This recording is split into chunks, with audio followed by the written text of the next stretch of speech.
Well, hi, thanks for joining me in my shop. We're about to start on something new and different. And it's a bit of a big item. It's a big guy, but I think I should be able to fit it in my shop. Here it is. Oh my gosh. It's a gigantic Whopper record player. Yeah, that's a record player, all right. Here, take a look at the top. There, now it looks a little more like something you might recognize. Oh my gosh, it's a big guy. It's pretty big because it's got gigantic speakers stuck on the sides of it. So let's see if we can make it a little smaller so it'll fit here in my shop. Oh my gosh. First thing we'll do is we'll take off the speakers here. Try this anyway. This is a Marconi. That's the brand name on it. I certainly haven't had much stuff in my shop with the name Marconi on it.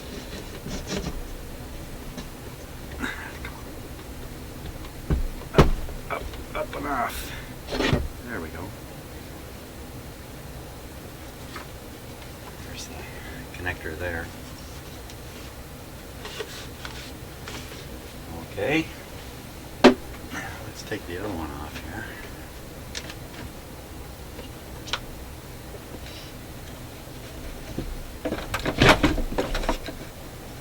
Oh, a little bit of spider webbing in there. This one hasn't been off for a while. Pretty good shape. This is in. Okay, that's a little better in terms of size. Now, let's take a look here. I believe this guy's in pretty good shape, actually. Okay. I think that's a Play Some Music record player there.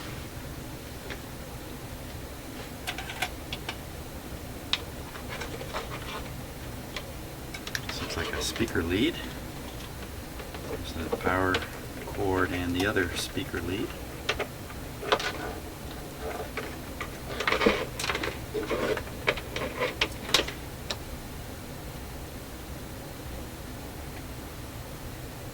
Yeah, seems to be in fairly good shape. Bladder turns nicely.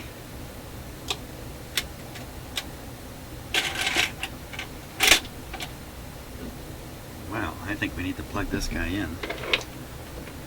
See what we can get out of it. Bring back the speakers.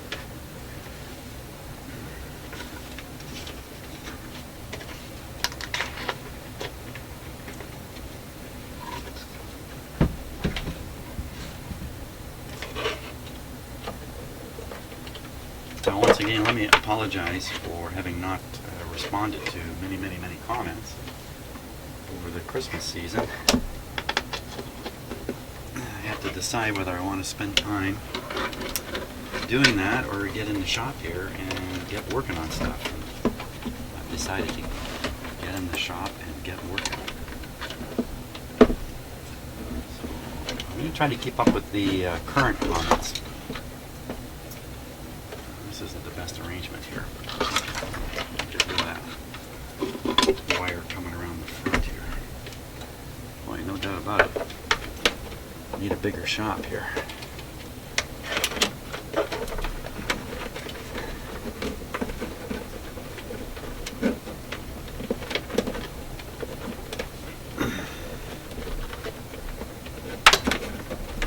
Isn't that crazy?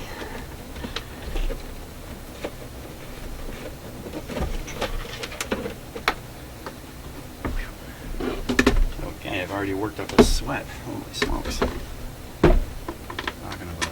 It's a very cold day again here in this part of Canada, right among the Great Lakes. If you live far away in another part of the world, just take a look at the map and look at the Great Lakes area. That's where I am. And if you look for the city of Toronto, I'm right near there. In case you're wondering where I am, Like most Canadians, I live in the southern part of Canada, but nevertheless, it is cold. Okay, I think we're ready to plug them in.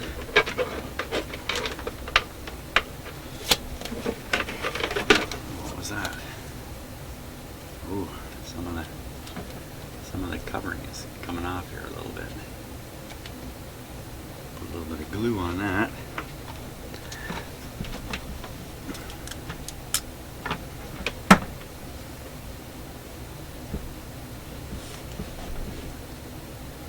Okie dokie.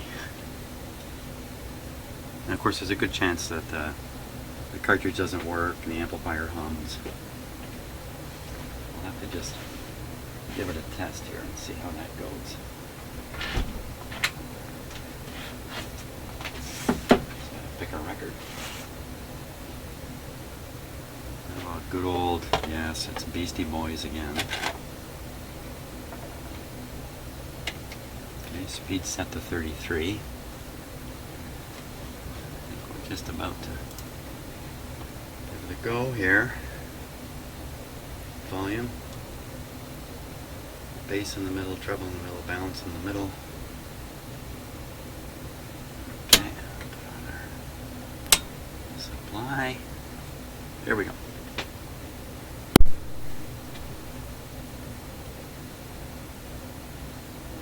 Good show. This is turning. Give it a moment to warm up. See if it's a hummer.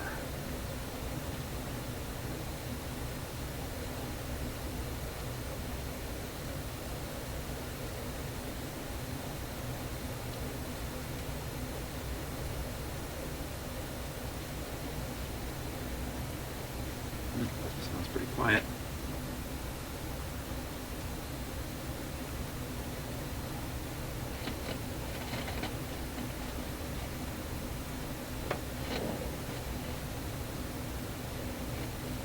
Very good. No hum whatsoever in this.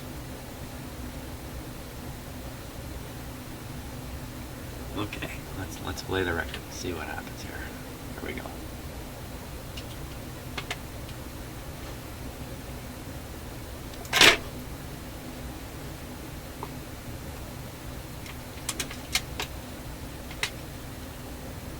Oops.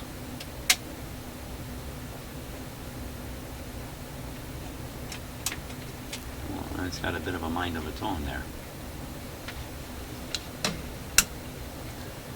Oh, it's going around again. What's it doing? Okay, let's try that again.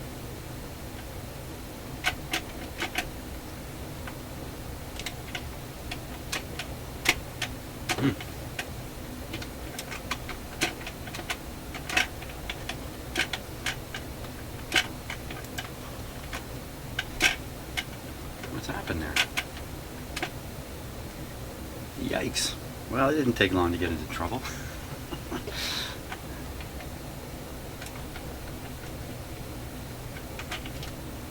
The sticky spot in here. I don't know what that was. Back up you go. Give it another try here.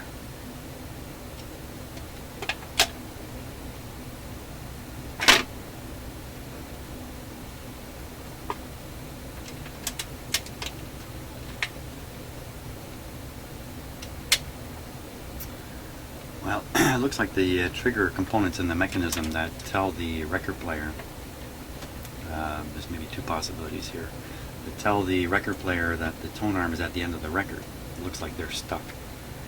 So first chance it gets to figure out if it's at the end of the record, it thinks it is, and it shuts off. The other possibility is that, no, that wouldn't be a possibility. I was going to say that this part of the mechanism is telling it there's no records to drop. If that were the case, it wouldn't have swung over. So I think I know the part that's in trouble on it. Let's give it full power here. I had it on restricted power, which wouldn't be much, but let's give it a little more juice. Try it once more. There's that sticking again. Maybe a little lubrication will fix that, I'm not sure. a try. This is sticky too.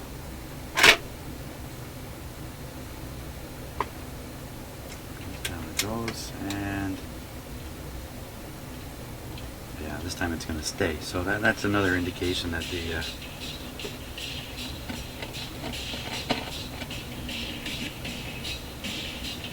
that's full volume now.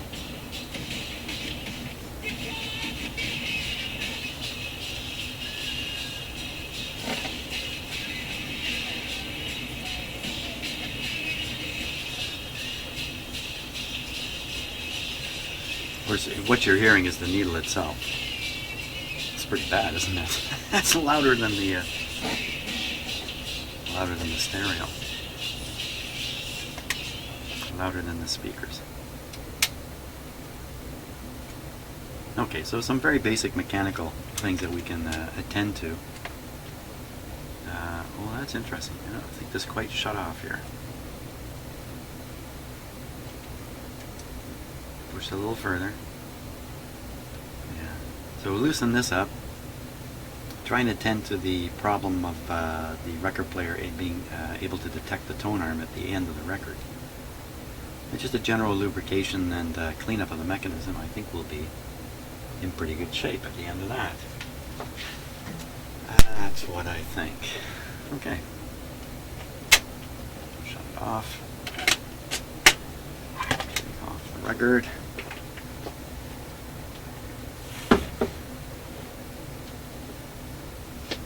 And we'll remove this here.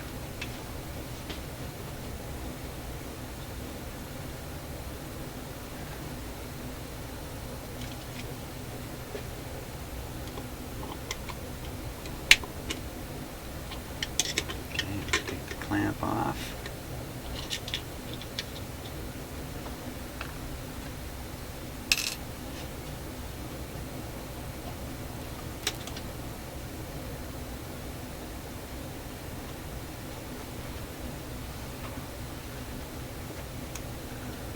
Okay, did I say voice some music?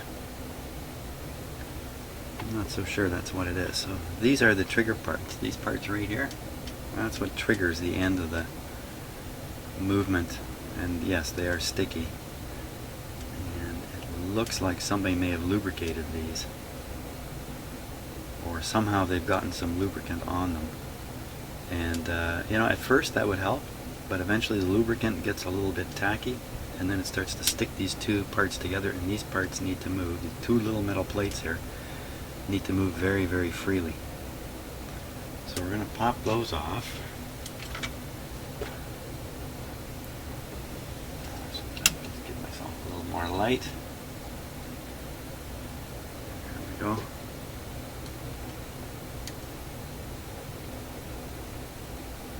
I'm afraid my eyes and my cameras don't have the same light settings. Your eye actually has a huge range that it can tolerate, from low light to high light. It's huge. Let's hear it for biology. That's good, these are slipping right off. Sometimes these guys are fused onto this pivot shaft. Right on there, something terrible. Okay, a way to test this. Grab one of the plates and shake it, and the other plate should snap back and forth. There's nothing happening here. So that's going to have to be cleaned up. And that's not easy to do either. So I'm going to do that with a little bit of an alcohol soaking. Just need to get a little, here we are.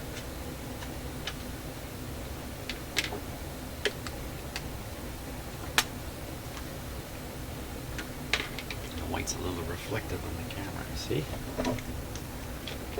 And I'm just going to hose this thing with alcohol and get going on it right away, because it's going to take quite a bit to actually clean this out. And I believe I can hear Draper, my cat,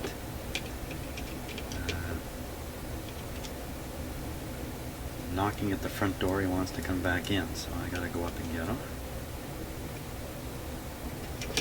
because, like I said, it's cold outside. He loves to go outside, even in the cold weather.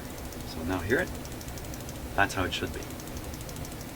But of course, once this alcohol dries, it'll be stuck again. So it's going to take a little bit to get that fully clean. Let me just run up and get Mr. Draper. Well, no Draper. I'm surprised. It's very cold out. He's been out for quite a while already this morning. A Draper, who hasn't been in my shop to appear in any videos for a long time. He's a Norwegian forest cat. That's the name of his brand. I'd actually never heard of it before. And apparently he's very popular in Scandinavia. And I got a guess from the name, and being in Scandinavia, he's a cat that can tolerate the cold. You know, running around the Norwegian forests, I don't know about that. You know, cats are desert animals. It's hard to believe with that big fur coat of theirs. And of course, they've been living with people for so long, they've been bred into all kinds of weird things, so I suppose that's how you get an animal designed for the desert to live in Norway. Anyway, I think that's why he likes going out. Our other cats will go outside for 5 minutes on a day like today, and not much longer.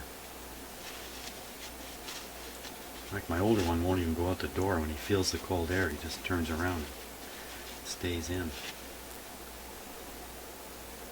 Now there's going to be some surface tension from the alcohol. That's going to have the same sort of gluing effect here until it dries. Okay, I think I need to... Well, let's try this. These are really hard to clean up. You can't separate them. So, here's a bit of a closer look at it.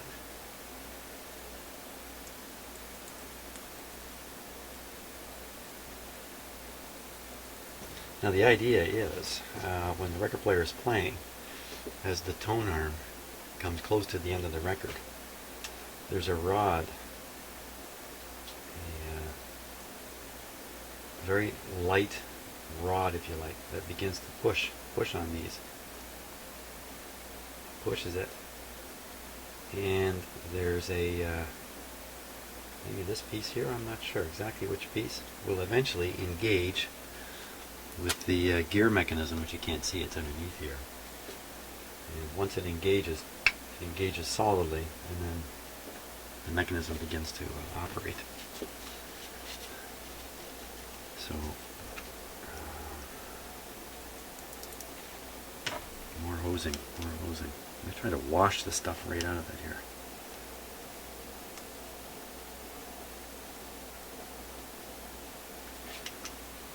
Tough situation there.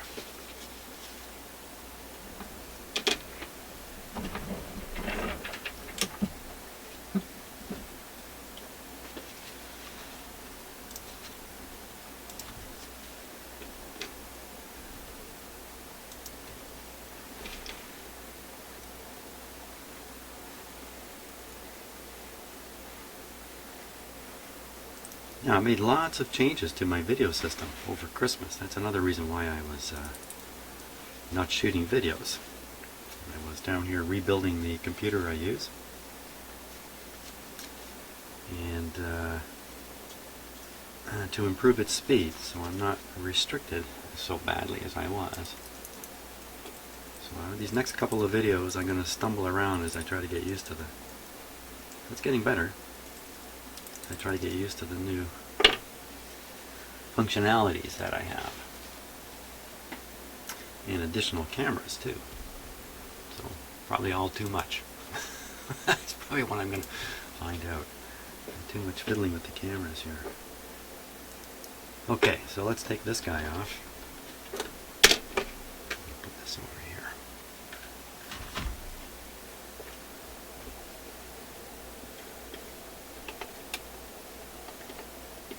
If you're going to try to bring one of these record players back, you have to do these things.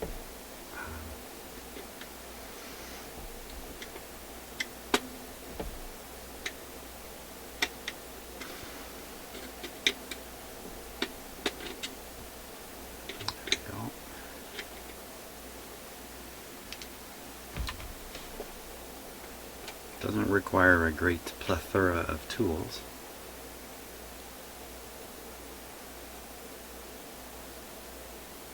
Still a little bit of grease in there.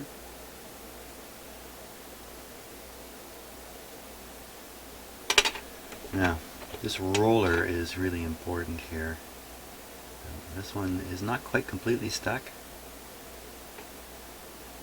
It's not bad. In fact, just turning it loosened it right up. But I don't think it turned when the record player played. That helps with the smooth operation of the mechanism here. Just putting a little alcohol on it. Looks like I need to get in there and dissolve some of the old lubricant.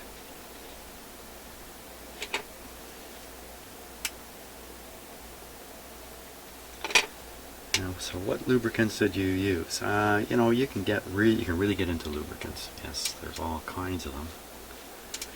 Generally, you want to use a synthetic oil. If you're going to use oil.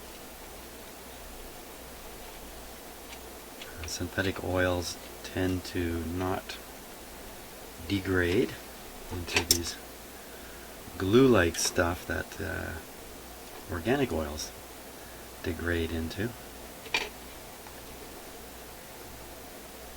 Of course, our old friend WD-40 can be very helpful, but not as a all-around lubricant. It's you can use it as a cleaner, solvent loosener upper,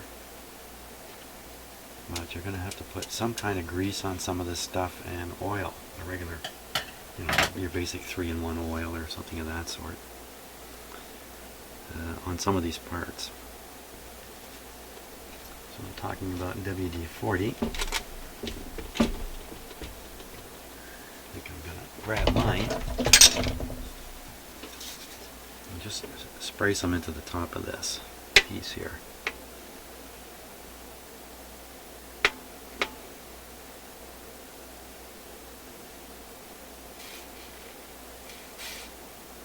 Just a little dab. And that again is to dissolve the existing lubricant. Of course, you cannot take this apart, you cannot get inside it. So the most you can do is kind of stuff I'm doing here. That's good, it's good and loose now. Sometimes these things are frozen really solid, you have to apply heat to get them going. And I could use different solvents here to get rid of the old grease, but I like alcohol. I like alcohol, yeah.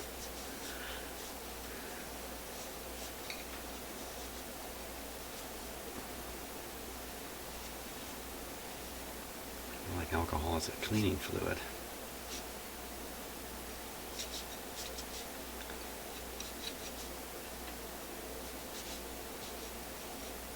Okay, out with the old. And now we're going to do the main bearing here too. There's usually a couple of washers involved. And here's the actual platter bearing. Now this has to hold the weight of the platter and the records that might be sitting on top of it. So, so this is a more serious bearing in terms of weight.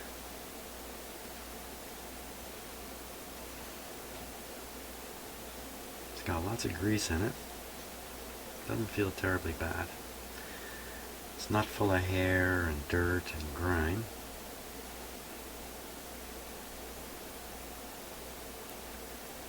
So I think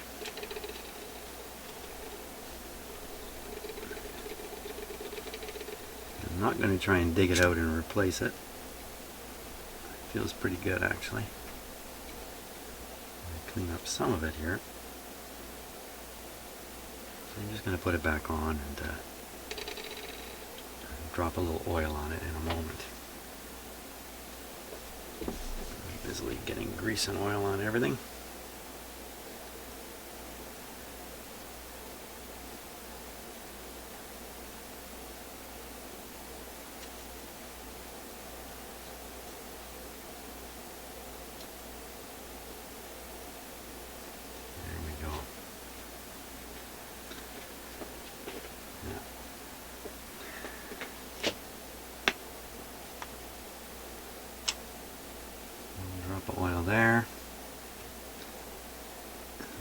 Just a little bit of oil in there. Hopefully it's going to slip through and get down into the bearing. That's lots of oil now.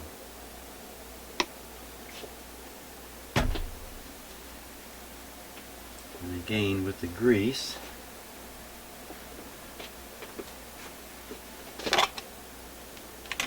really pretty much an endless choice of what you might want to use. And I'm just using multi-purpose grease and wheel bearing grease. So this is actually an automotive product.